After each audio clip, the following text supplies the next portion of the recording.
Mesdames, Messieurs, le 27 octobre 2025, au cours d'une audience solennelle et en application de l'article 137 de notre code électoral, le Conseil constitutionnel a procédé à la proclamation officielle des résultats de l'élection présidentielle du 12 octobre 2025. À l'issue de celle-ci, comme nous le savons, le candidat Paul Biya du Rassemblement démocratique du peuple camerounais a été déclaré vainqueur avec un score de 53,66% des suffrages valablement exprimés. C'est l'aboutissement d'une campagne électorale ouverte, intense, où on a pu le constater, tous les candidats et leurs partisans ont œuvré sans relâche et sans compter à convaincre les Camerounaises et les Camerounais quant à leur crédibilité personnelle, à la pertinence de leur projet de société et de leur programme d'action, à leur capacité à incarner les aspirations et les attentes de leurs concitoyens, ainsi qu'aux atouts qui fondent leur représentativité et justifieraient la confiance du peuple camerounais qu'ils sollicitent. Les Camerounais ont écouté, apprécié, évalué, soupesé et se sont prononcés au bout du compte en faveur du président candidat Paul Biya. Jamais, sans doute, un scrutin présidentiel au Cameroun n'a connu un tel suspense. À l'instar aussi bien de la campagne électorale que du vote proprement dit, qui se sont déroulés en toute liberté, en toute responsabilité et dans le calme, le dépouillement du scrutin par les instances appropriées, à savoir les commissions locales des votes, les commissions départementales de supervision des votes, la commission nationale de recensement général des votes et enfin le Conseil constitutionnel. Le dépouillement a été conduit, dis-je, sans heurts et conformément aux dispositions du code électoral. À cet égard, de nombreux observateurs nationaux et internationaux ont fait connaître leurs avis qui, tous, ont relevé, pour s'en féliciter, le bon déroulement de ce scrutin, exalté à la fois sa bonne organisation et la maturité du peuple camerounais. Toute chose qui nous conforte dans le sentiment que les Camerounais ont fait valoir leur libre arbitre et procéder à un choix de raison, celui de l'expérience et de la sagesse, un choix qui garantisse la paix et la stabilité du Cameroun dans un monde en mutation perpétuelle et qui fait face à des crises et des défis de toute nature. C'est tout le sens du choix porté sur le président candidat Paul Biya, c'est-à-dire non pas le changement pour le changement, comme d'aucuns ont pu le souhaiter, mais un choix pour un changement dans la continuité. Et de ce point de vue, en remerciant de tout cœur le peuple camerounais pour la confiance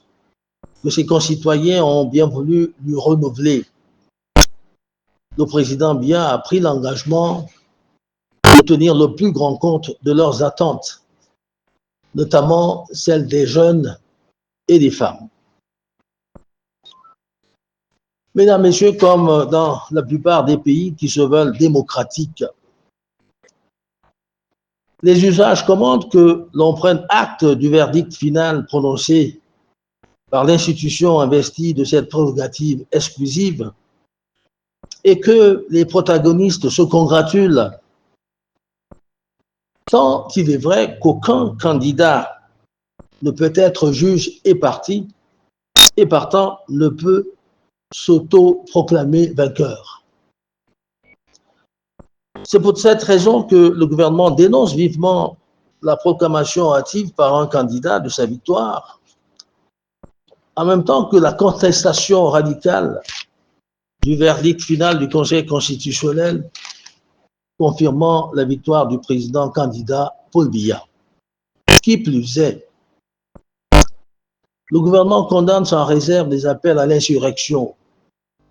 aux villes mortes ou à la désobéissance civile, qui sont de nature à mettre en péril la vie de la nation, la paix sociale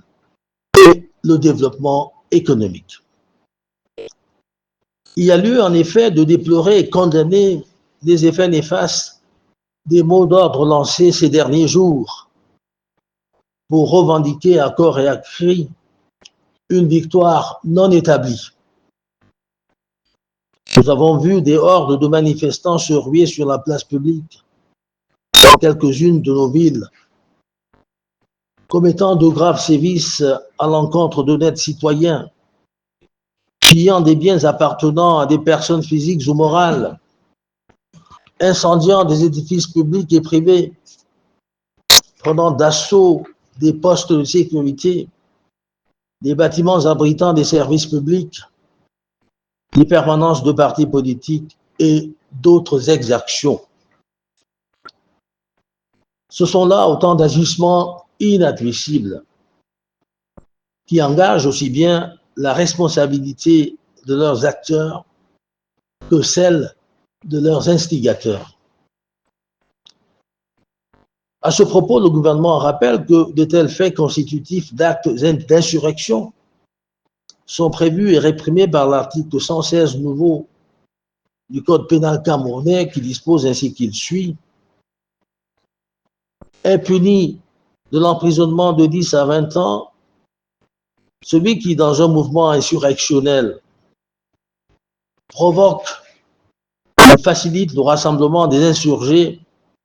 par quelque moyen que ce soit, empêche par quelque moyen que ce soit la convocation, la réunion ou l'exercice de la force publique ou s'en empare, envahit ou détruit des édifices publics ou privés,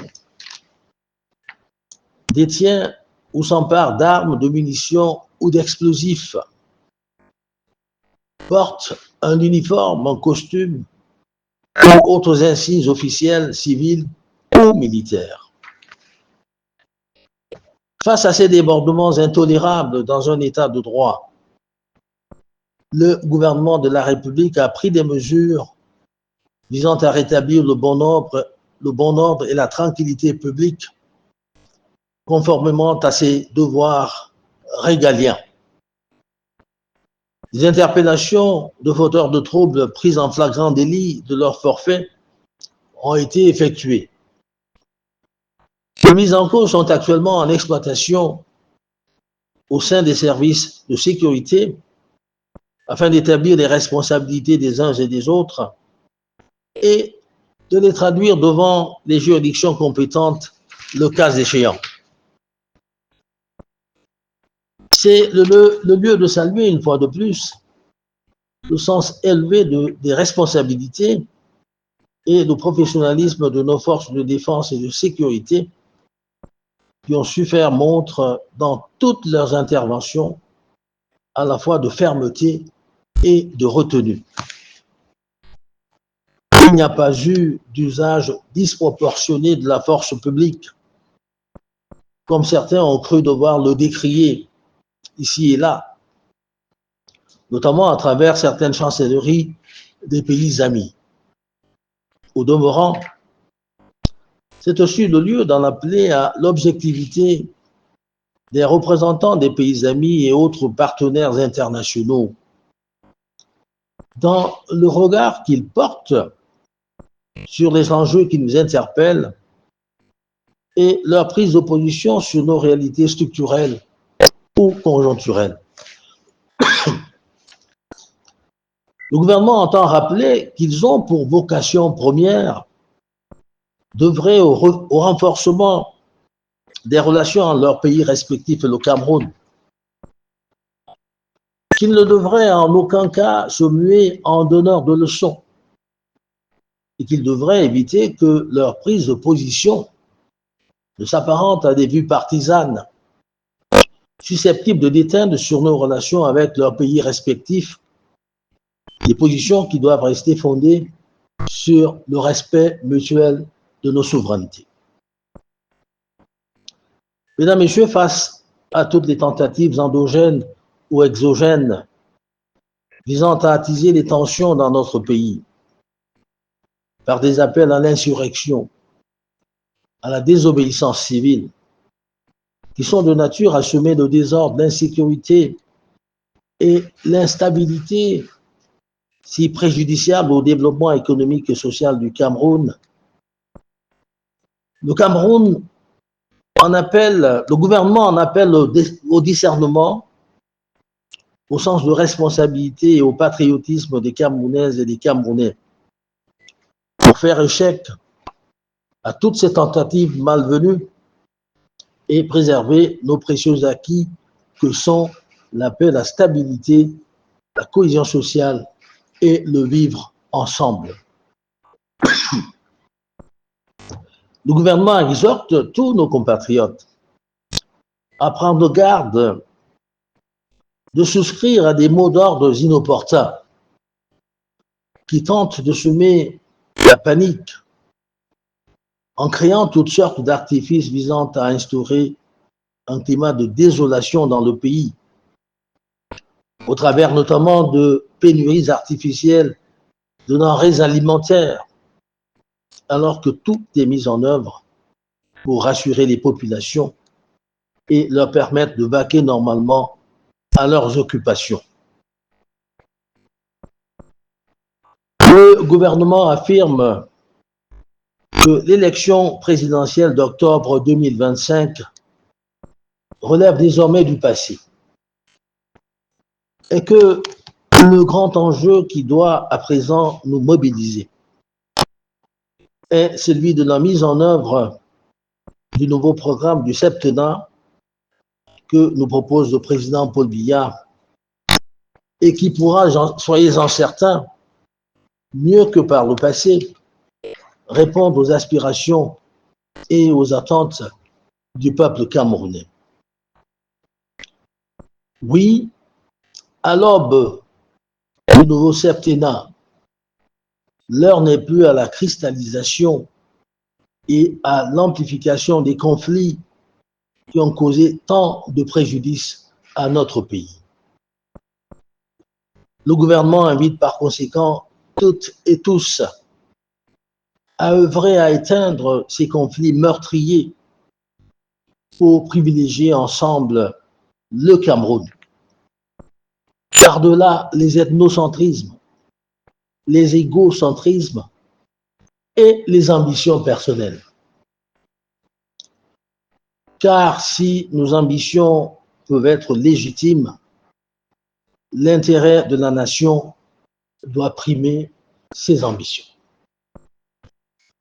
Je vous remercie de votre bien aimable attention.